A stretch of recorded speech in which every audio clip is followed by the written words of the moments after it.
Daniel is 42 years old, operations manager at a logistics company in Houston. He has been working since he was 22. 20 years of salaries, promotions, and performance reviews. He has a 401k. He contributes every month. He has a number in his head, the age he plans to retire, the amount he needs to get there. He has never once questioned where any of it came from. Not the retirement age, not the 401k structure, not the idea that 65 is when a life of work should end. He inherited all of it, and every single piece of it was designed by someone else, for someone else's benefit. You have been working towards something your whole life. A date, a number, a finish line. 65. The age when you finally stop, when the grind ends, when you get to live on your own terms. But here is the strange part. The number 65 was never chosen because it made sense for workers. It was chosen because almost nobody was expected to reach it. Retirement was not designed to free you. It was designed to remove you. And the man who invented it said so himself. Here is the history nobody teaches you. Before the Industrial Revolution, there was no such thing as retirement. Not because people did not get old, but because old age was absorbed differently. You worked until you physically could not. Your family took over. The community carried you. There was no finish line because there was no system that needed one. Then factories arrived. By the mid-1800s, millions of people had moved from farms into factories. Work became shift-based, clock-driven, and physically demanding. And factory owners discovered a problem.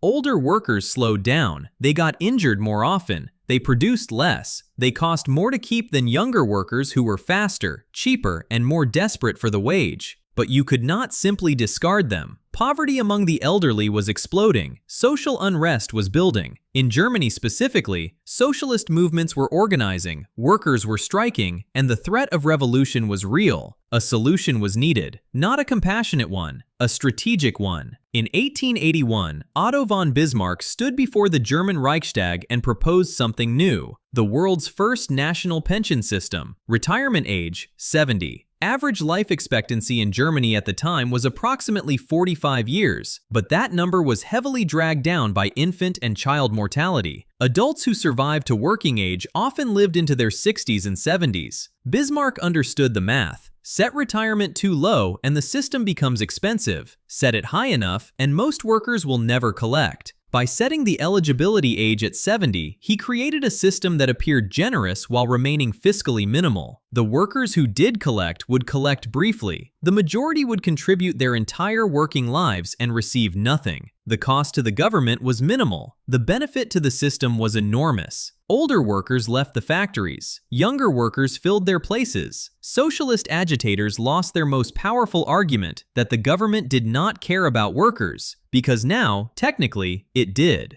Bismarck did not invent retirement to give workers rest. He invented it to neutralize dissent, clear the factory floors, and stabilize a political system that was under genuine threat. Historians are clear that the pension served multiple purposes: social insurance, political stability, competition with socialist movements. But the effect on workers was the same regardless of intent. The retirement age was not chosen because 70 was a natural endpoint for a working life. It was chosen because the system needed to be sustainable, and sustainability required that most people never collect. Daniel has never heard of Otto von Bismarck, but the system Bismarck built is still shaping the decisions Daniel makes every month when he logs into his 401k account and watches the balance grow. Because the story did not end in Prussia, it crossed the Atlantic, and it got worse. America took longer to arrive at the same conclusion. In 1875, American Express launched the first private pension plan in the United States. It was not offered out of generosity. It was a retention tool. Stay with the company long enough, and we will pay you to leave quietly when your productivity declines. Other corporations followed: railroads, banks, steel manufacturers. The pension became a mechanism for managed exit. Then the Great Depression arrived. By 1933, unemployment had reached 25%. Elderly workers who had lost everything were flooding the labor market, competing with young workers for the same scarce jobs.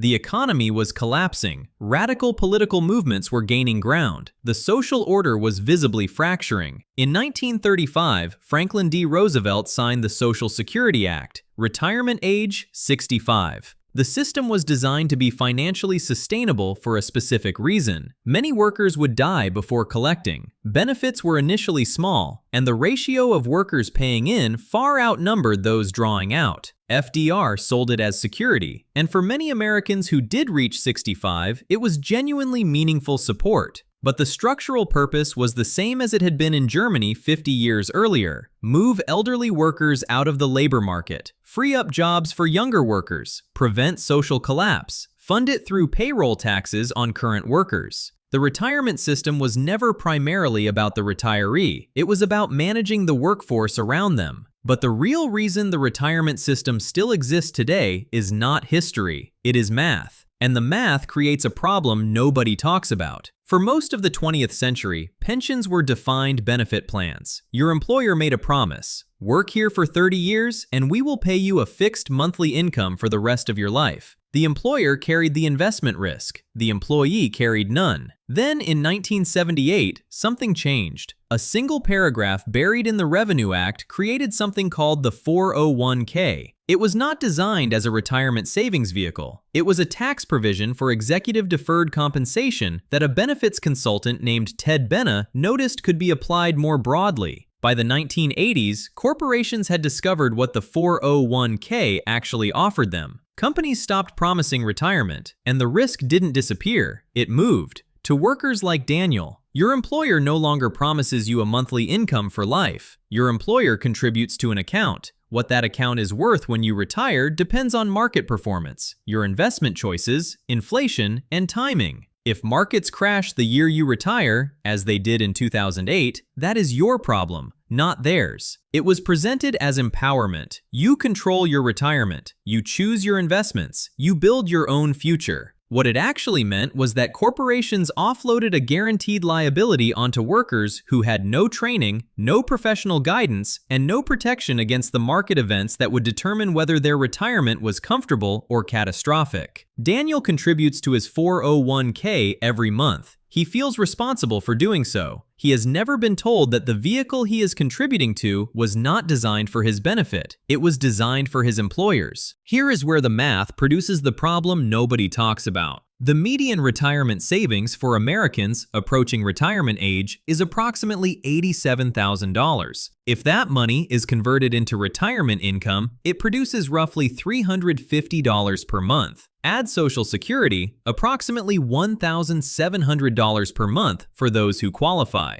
That brings the total to around $2,000 per month. The average monthly cost of living for a retired American is approximately $4,300. The gap is $2,300 every single month. The retirement system did not fail. It produced exactly what it was designed to produce. Bismarck's pension was designed to be collected by almost nobody. FDR's Social Security was designed to be financially sustainable by ensuring contributors outnumbered beneficiaries. The 401k was designed to reduce corporate liability. None of these systems were designed around what a 42-year-old operations manager in Houston actually needs to stop working at 65 and live with dignity for 20 years afterward. Daniel is not behind because he made bad decisions. He is behind because he has been executing a plan that was designed for someone else's interests and calling it his own. So what does Daniel do? What do you do? The first thing is the most important and costs nothing except the willingness to see it clearly. Stop treating 65 as a natural finish line. It is an administrative artifact from 1889 Prussia. It has no relationship to your biology, your financial situation, your health, or your actual goals. The question is not whether you can reach 65. The question is what financial independence looks like for you specifically, and whether you are building toward that or toward a number a German chancellor chose because the system needed it to be sustainable. The second thing is to understand what your 401k actually is and is not. It is a tax-advantaged investment account. It is a useful tool. Contribute enough to capture your employer match. That is a guaranteed return that nothing else can match. But do not mistake the vehicle for a complete retirement plan. It transfers market risk entirely to you, and its value on the day you retire is determined by forces entirely outside your control. The third thing is to begin thinking in terms of financial independence rather than retirement age. Financial independence is the point at which your assets generate enough income to cover your expenses without requiring you to work. That point is determined by your savings rate, your investment returns, and your actual cost of living. It has nothing to do with 65. For some people, it is 45. For others, it is 70. But it is a number you calculate and build toward rather than a date you inherit from a system that was never designed with your interests as the primary variable. Retirement was never a promise. It was a workforce management system. Daniel has spent 20 years contributing to it without ever examining it. A retirement age set by a man who needed workers removed from factories. A savings vehicle designed to reduce corporate liability. A social safety net built to be financially sustainable by ensuring most contributors would never fully collect. None of it was handed to him with a disclaimer. He inherited it the way everyone inherits it, as though it were natural, as though it were inevitable, as though it were designed for him. It was not.